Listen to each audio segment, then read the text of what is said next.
Have you ever sat across from a woman you love? A woman you've given your time, your energy, your money, your plans only to feel like she's slipping through your fingers anyway.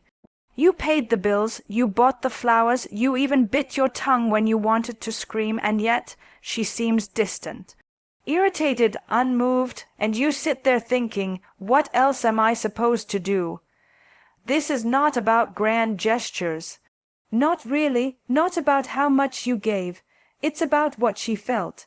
Because here's the truth, women don't fall in love with the things you do for them, they fall in love with the way you make them feel when you do it. And too often we confuse labor with love, provision with presence, tasks with tenderness. I want to talk to the man who is exhausted from doing everything right, but still feels invisible. I want to talk to the man whose silent efforts go unnoticed, who hides his disappointment under a smile, who wonders if maybe he's just not enough. You're not broken, you're just speaking the wrong language, and today we're going to unlearn a few things. Because there are 7 things women actually crave, not what society told you, not what you were taught by TV shows or pick-up lines, but what they really quietly, deeply long for. And none of them can be wrapped in a bow. Let's begin. There's a particular kind of silence that settles between 2 people who were once close. It's not the peaceful kind, it's not the kind that says, we're safe. It's the kind that feels like a door quietly closing behind you. A woman sitting beside you, scrolling through her phone, nodding at your words, but her eyes, her body, are somewhere else. And you don't know when she left, you only know that she did, and maybe what hurts the most is not her leaving, but the fact that you tried. You really tried. You showed up. You provided. You protected. You did the things men are taught to do to prove their worth. You didn't yell, you didn't cheat, you worked hard, paid for dinner, remembered her birthday, and you even said I love you when you didn't feel like it. But here's the question that lingers in your gut. Why wasn't it enough? It's a haunting feeling, isn't it? To give from your deepest reserves and still feel like a placeholder in someone's life. And if you're like many men in their 30s, 40s, even 50s, you've been taught to love like a laborer. That if you do enough, give enough, sacrifice enough, she'll see you, she'll appreciate you, she'll stay. But here's the thing, women don't connect through deeds, they connect through depth. A woman doesn't bond with the act. She bonds with the feeling the act gives her. You can buy her a house, and she'll still feel homeless if your energy feels absent. You can take her on a vacation, and she'll still feel alone if your presence doesn't reach her. So what do women actually want? Not theoretically, not what romance novels say, not what social media influencers parade around. I mean on a soul level, what moves a woman, what makes her soften in your arms instead of stiffen when you touch her. The first thing, perhaps the most disorienting truth for men, is this: women don't care about what you do for them.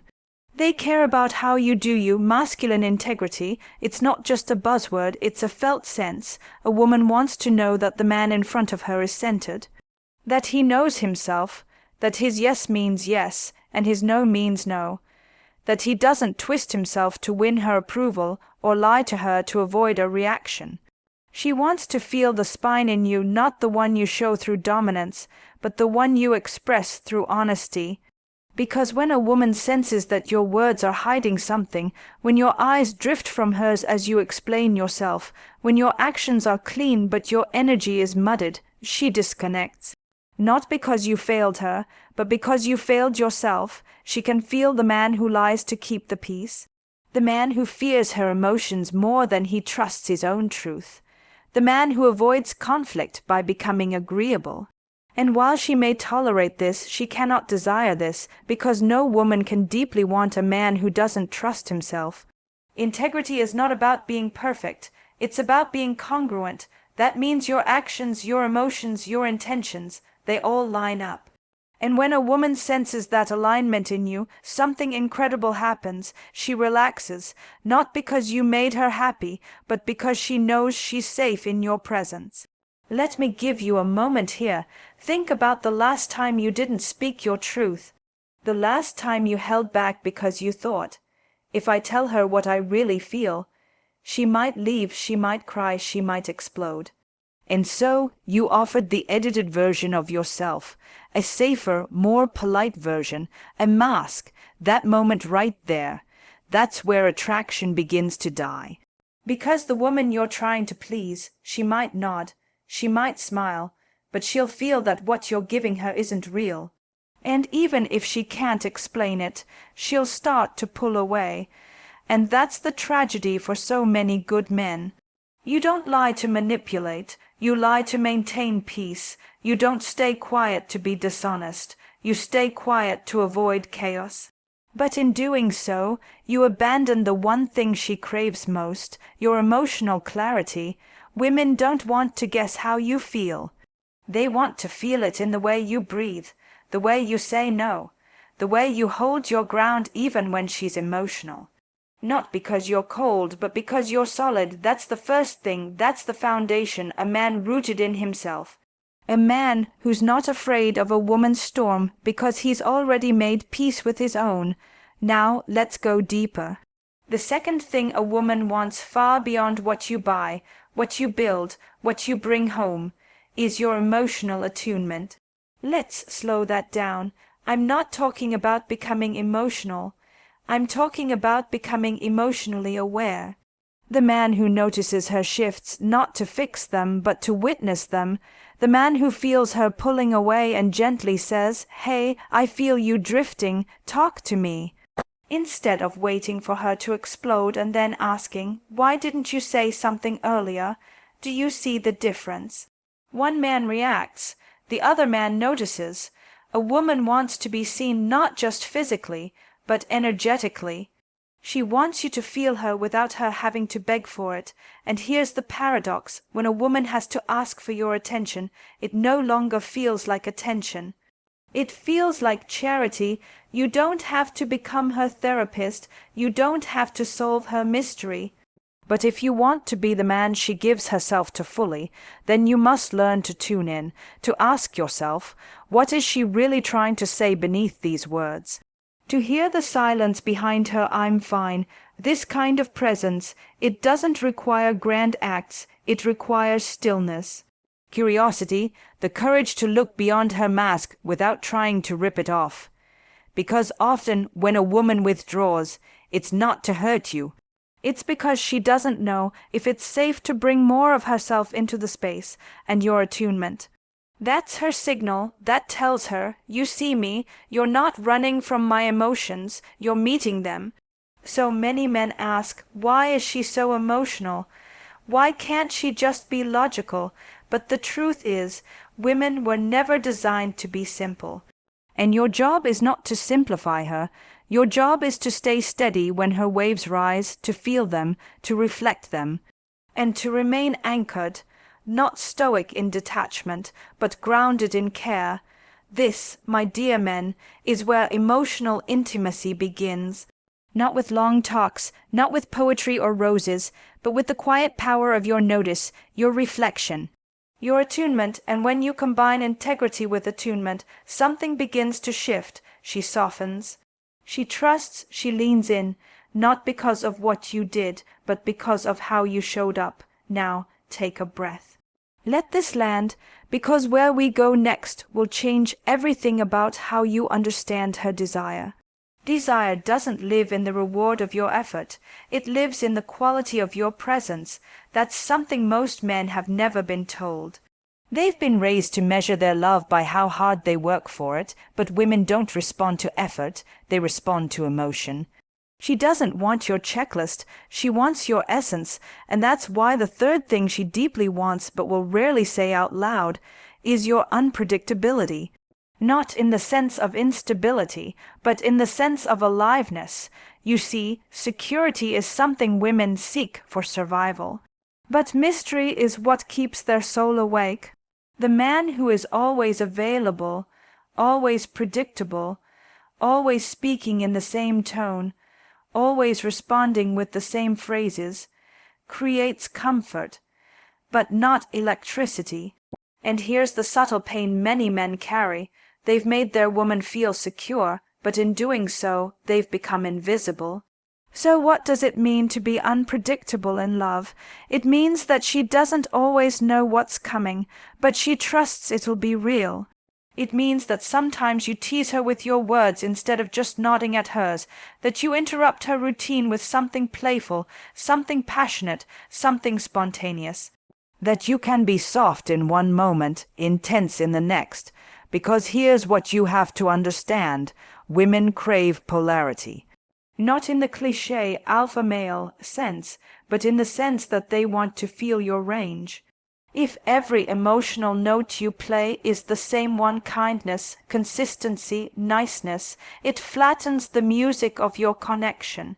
A woman wants to feel the edges of you. She wants to know you're not just capable of listening, but of leading. That you can be calm, but also wild.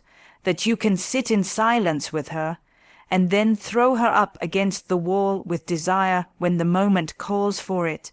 Too many men tame themselves into blandness, and then they wonder why the spark dies. But the truth is, she stopped leaning in not because you're too nice, but because you stopped surprising her. Think of it this way: when you first met, everything about you had a current, the way you looked at her, the way you responded, the way you created moments. That current made her feel something, but over time comfort became routine, and routine became dull. Not because you loved her less, but because you began to shrink the parts of you that once danced in spontaneity. Unpredictability isn't about games, it's about being unapologetically alive, and that energy, that playful disruption of expectation. That's what reawakens her curiosity. And here's something even deeper. When a woman no longer feels surprise from you, she stops looking forward to you. And that's not about fault, it's about rhythm. It's about you returning to your own creativity, your own spark, your own masculine unpredictability that doesn't need to impress, but does need to ignite. Now, what keeps that ignition burning? What feeds the flame once you've sparked it? It's the fourth thing she needs from you: emotional containment. This one is often misunderstood. Containment doesn't mean suppression. It doesn't mean you shut down your feelings to look tough. It means you hold space without collapsing into it. A woman's emotions can be powerful, even overwhelming. And if you react to them, if you mirror her storms with storms of your own, she loses trust in your ability to hold her. She may test you, not to punish you, but to see if your container can stretch when her emotions expand. She wants to know, when I'm loud, will you become louder? When I'm falling apart, will you fall with me? Or will you hold the center? This is not about being stoic in a disconnected way. It's about being emotionally mature, about staying rooted when her waves come crashing in. She needs to feel that when she spirals, you stay steady. Not dismissive, not robotic, but grounded. That means you can say, I hear how upset you are. I'm here, let's talk when we're both calm. That means when she cries, you don't panic, you lean in with presence. And when she's angry, you don't match it with defense, but with dignity. Because here's the truth: if she doesn't feel emotionally safe in your presence, she cannot fully open. And when she doesn't open, the relationship begins to harden, conversation becomes functional, affection becomes transactional, sex becomes mechanical. The man who learns to contain, not control, not suppress, not punish, but to hold becomes the man a woman cannot stop returning to. Not because he fixes her emotions, but because he's not afraid of them, and when she feels that, she stops performing. She stops tiptoeing, she stops wondering if she's too much, and she starts trusting you with the most tender parts of her, the parts no checklist can ever reach. But let me take this even deeper. There is something women hunger for more than even presence, more than integrity, more than surprise. And that is your internal purpose, because here's what most men don't realize. The greatest aphrodisiac for a woman is not your attention on her. It's your devotion to something bigger than her. I'll say that again. When a woman sees that you are on a mission, one that is meaningful, one that is yours, one that does not require her approval, something inside of her breathes out. She doesn't want to be the center of your life. She wants to be cherished within a life that has depth. Men who make women their purpose become needy, and neediness always repels, not because women are cruel, but because they can feel when your sense of self depends on their validation. A woman wants to witness your calling. She wants to see that you wake up with passion, that you move with intention, that you carry a sense of direction. And when she sees that, when she feels that current of focus in you, it makes her feel safe, yes, but also inspired. Drawn in, think about the moments you were most magnetic to her. Were they the moments you chased her? Or were they the moments you were fully in your own world, lit up by your own drive, inviting her into that orbit, not begging, not persuading, but simply being? This is not about detachment, this is about devotion, devotion to a principle, to a vision, to something sacred. And when you live from that place, you radiate something a woman cannot explain, but she never forgets. That's what gives your presence weight, that's what gives your attention value, that's what makes her feel she's not just with a man, but with a man on fire.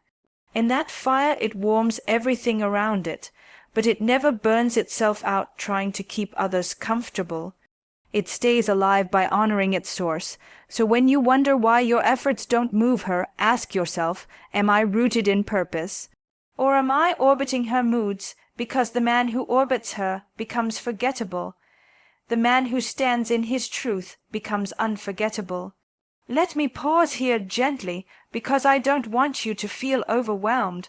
You're not expected to be all of this overnight. But if even one part of what I'm saying stirs something in you, let it stir, let it confront, let it awaken, because this is not just about understanding women. It's about remembering yourself. And in remembering yourself, you'll discover the very thing she was looking for in you all along.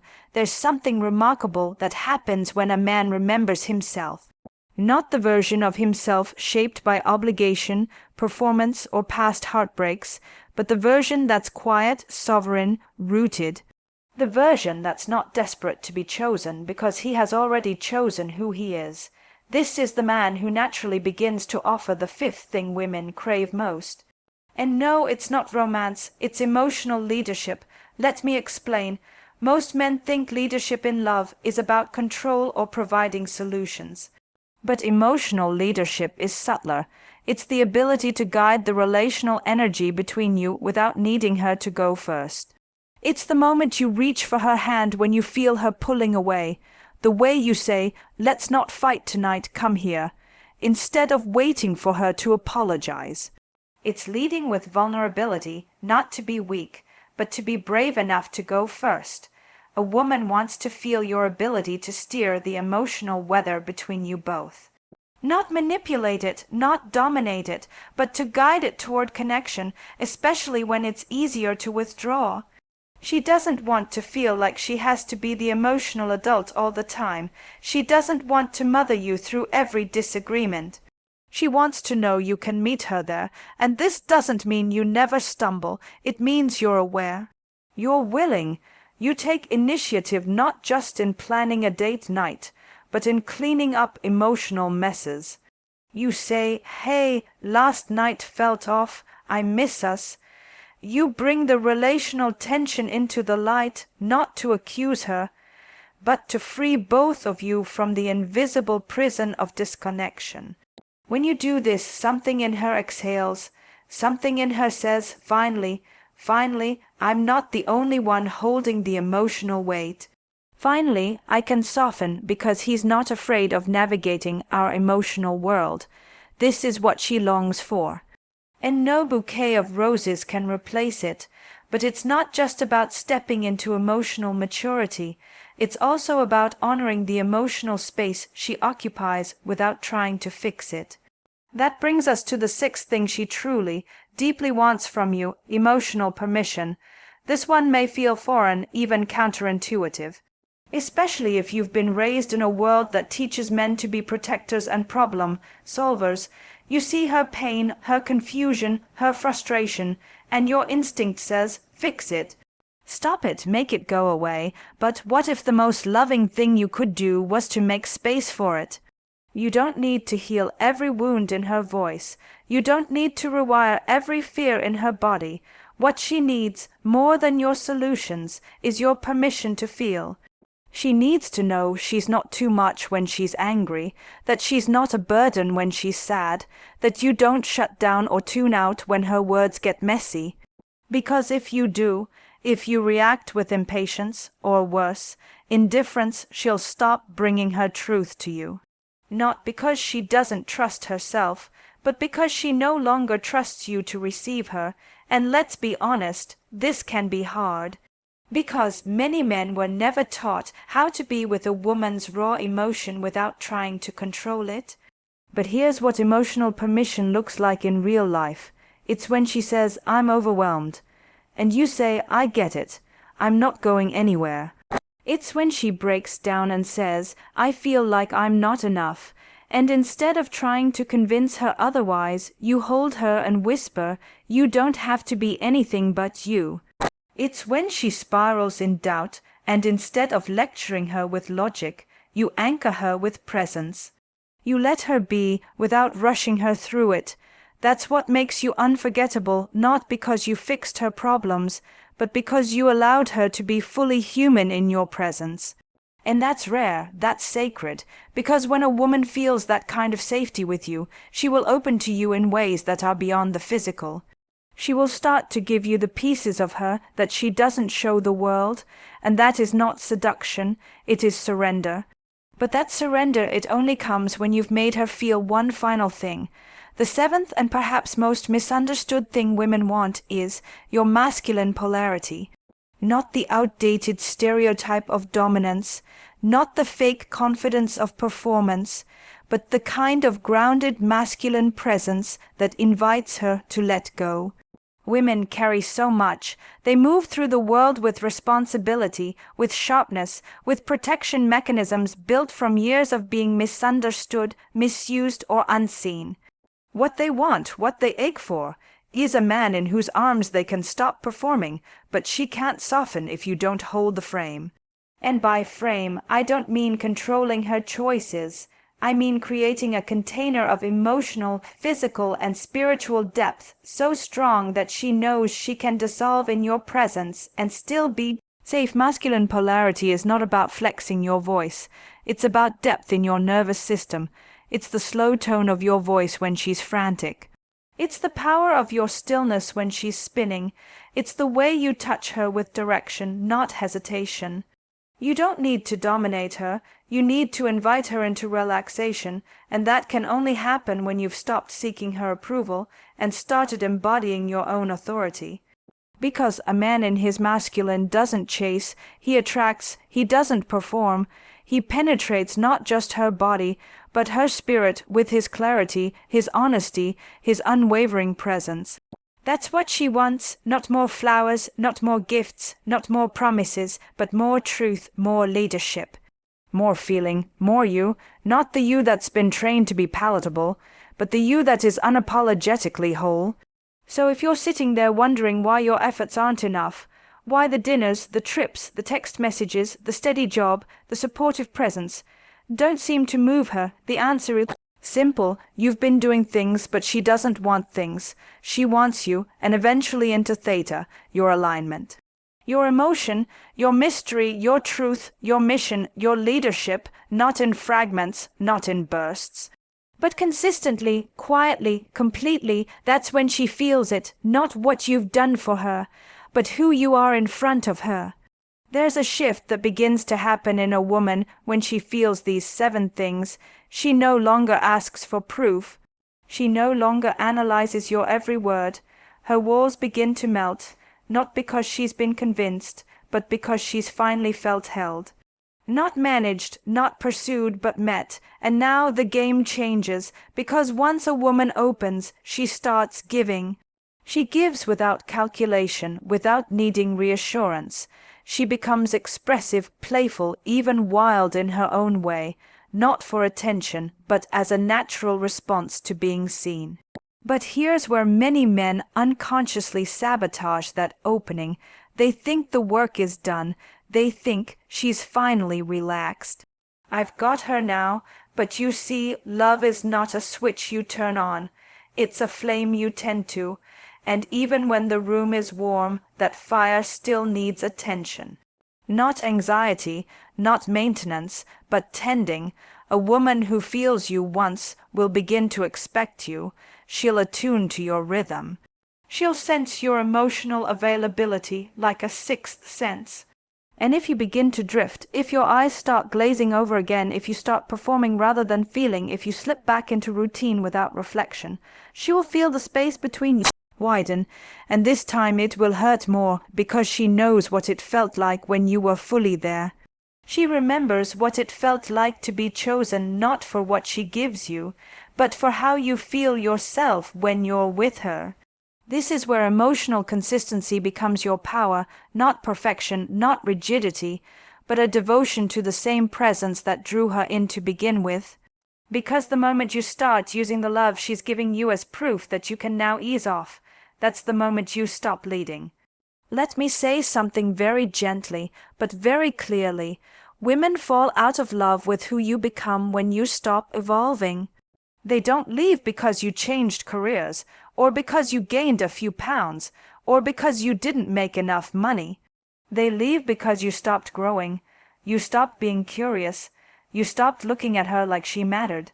You stopped becoming, and they can feel that. Every woman knows the ache of loving a man who no longer excites his own spirit. And when that happens, it doesn't matter what you buy her or how often you say, "I love you." She will feel the weight of your stagnation. And she'll begin to pull away, not out of cruelty, but out of quiet mourning, because to her, your aliveness is your invitation.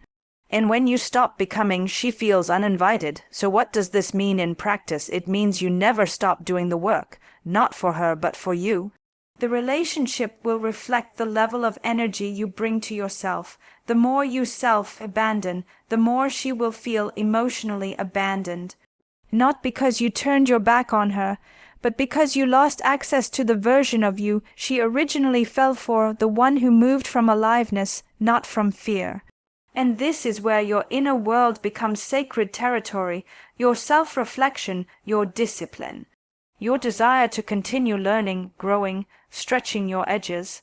This is what makes you magnetic over time. Not your paycheck, not your car, but your depth. You want to reawaken her desire, reawaken your own. Let her see your eyes light up when you talk about something that moves you. Let her feel the pulse in your voice when you speak your truth. Let her sense that you are not here to coast. You are here to evolve, because when she sees that, her heart softens again. She stops evaluating, comparing, doubting, and she begins to breathe with you. In sync, this is how intimacy grows. Not from more time, but from more presence within time. And sometimes the most loving thing you can do is not take her on another date or plan another trip, but to sit down, look her in the eyes and say, "I see where I've been drifting. I've been holding back, I've been hiding, and I want to come back not just to you but to me." Because that kind of ownership, that kind of naked truth, that's what turns a man into a lover. And when a woman is with a lover, a man who is emotionally available, spiritually awake, deeply attuned, and consistently curious, she gives herself fully. Not because you asked, but because you earned her surrender, not by doing more, but by becoming more. Now pause, take a breath, feel that, because we live in a world that wants shortcuts, tricks, hacks, secrets, and none of it will give you what I'm talking about. You want deep love. You want a woman to crave you not out of fear, but out of reverence. Then become a man who is deeply devoted to being himself, not for validation, but for truth. And when she sees that truth, when she feels it in your posture, your decisions, your eyes, she will know that you are not a man who performs love. You embody it, and that, my friend, is the rarest thing a woman will ever find. It's a quiet kind of power, isn't it? The man who no longer moves from obligation but from conviction, the one who doesn't anxiously ask, "Am I doing enough?" because he's no longer trying to earn love like a reward. He understands that real love isn't a transaction, it's an invitation to presence, and in that presence there is power. Not over her, but over the stories that once made you perform, the stories that told you that love is about effort, not energy, about provision, not perception, about fixing, not feeling, but you're starting to understand now, you're seeing it. She doesn't want your performance, she wants your pulse, she wants to feel you in the room, not because your body is there, but because your attention is. Not the kind of attention that stares through her while scrolling your phone, the kind that listens without defense. The kind that makes her feel chosen even when no words are spoken, because here's the thing most men don't realize, the real romance is in the micro moments. It's when you glance at her while she's talking to someone else and you smile, not because she's yours, but because you still like her. It's when you brush against her in the kitchen, not out of lust, but out of familiar joy. It's the way you say her name when you're proud, when you're teasing, when you're grateful. These are the moments that tell her, I still see you, not just for what you give me, not just for the role you play, but for the soul you carry. And do you want to know something truly heartbreaking? Most women go years without feeling this kind of noticing. They go years being needed, being useful, being practical, but not being witnessed, not being adored. Because the man beside them is tired, not of them but of the burden of love as labor, the idea that he must do more to be enough. So he checks out, and she stops asking, and then two people live side by side like roommates, wondering why the love that once burned bright now feels like a faded photograph.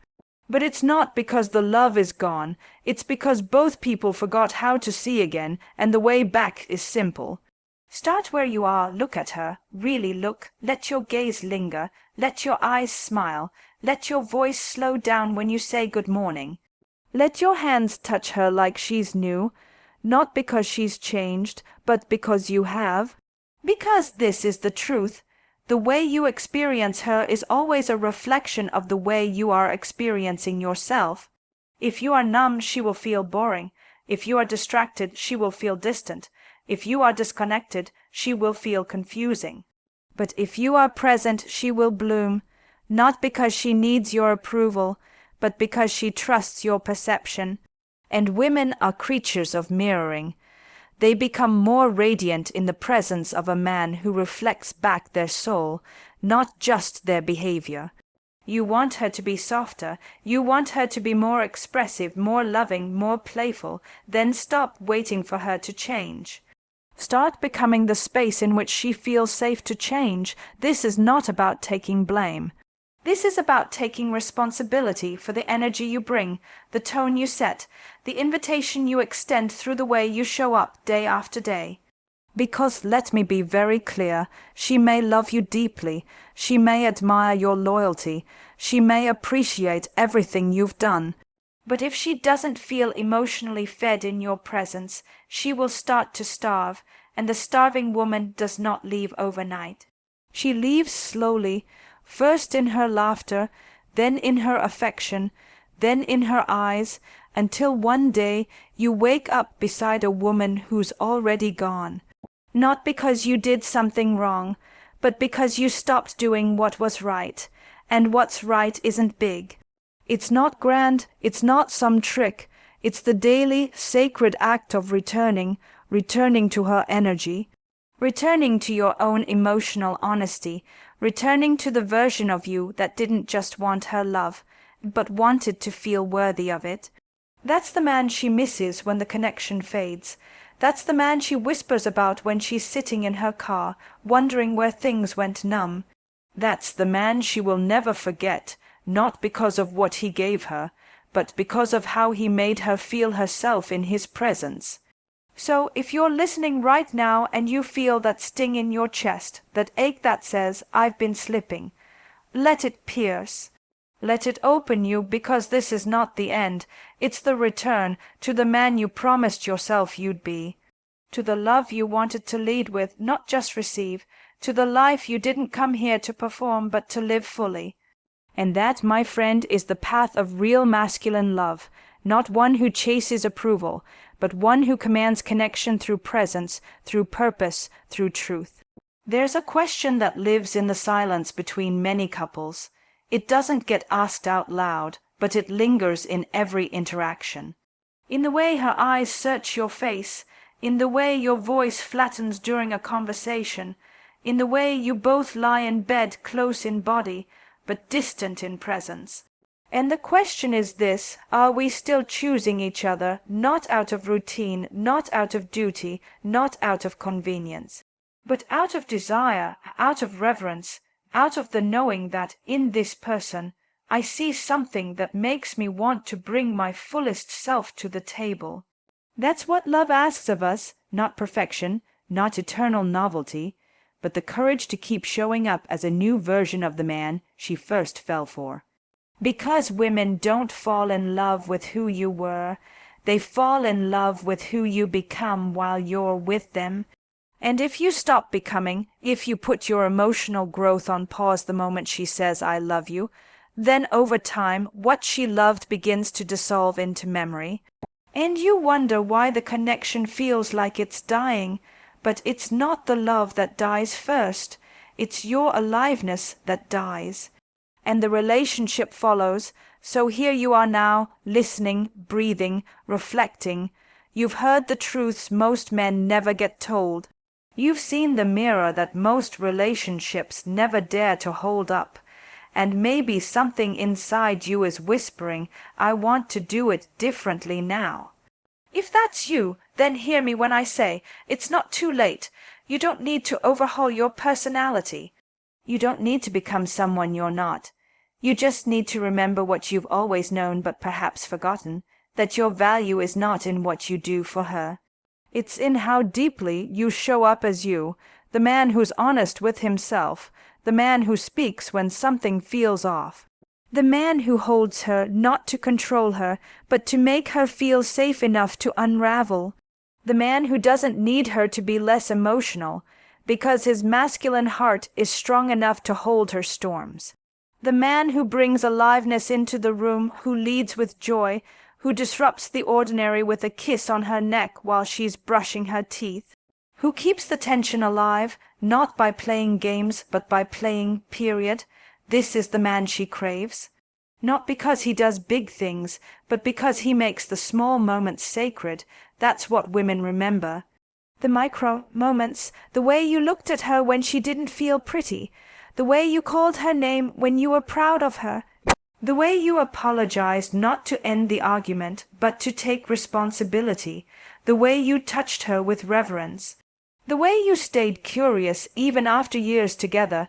So what now? You start, right here, right now, without needing to talk her into anything, without waiting for her to go first, without needing her to understand it all immediately. You lead, not with pressure, but with presence, and here's the most beautiful part. When you change the rhythm of how you show up, it changes the rhythm of how she responds. It might not happen overnight. She might not soften immediately, especially if she's been holding the weight of disconnection for too long. But if you're consistent, if your change is real, she'll feel it. And when she feels it, she'll begin to trust it. And when she trusts it, she'll begin to come back, not just to you, but to herself in your presence. That's the gift of masculine emotional leadership. You don't change her, you invite her into an energy where change happens naturally. Because women don't want control, they want co-regulation, they want your calm to steady their chaos, your breath to anchor their overwhelm, your presence to mirror their beauty back to them when they've forgotten. That's the sacred work of masculine love. It's quiet, it's steady, It's felt more than spoken, but it's impact lifelong. So if you've made it this far, thank you for choosing to reflect. Thank you for staying open even when the truth stung. Thank you for being the kind of man who doesn't just want more love, but wants to love more deeply, because the world is full of men doing things for women, but very few are becoming the kind of men that women feel safe to love back. Be that man not for applause, not for sex, not even for her, but because you know, somewhere deep in your bones, that you came here to love with your whole being, to lead with heart, to connect with soul, and to leave this world a little more intimate, a little more honest, and a little more alive than how you found it. Now go look her in the eyes, not to prove something, but to remind her you're here and you're not going anywhere.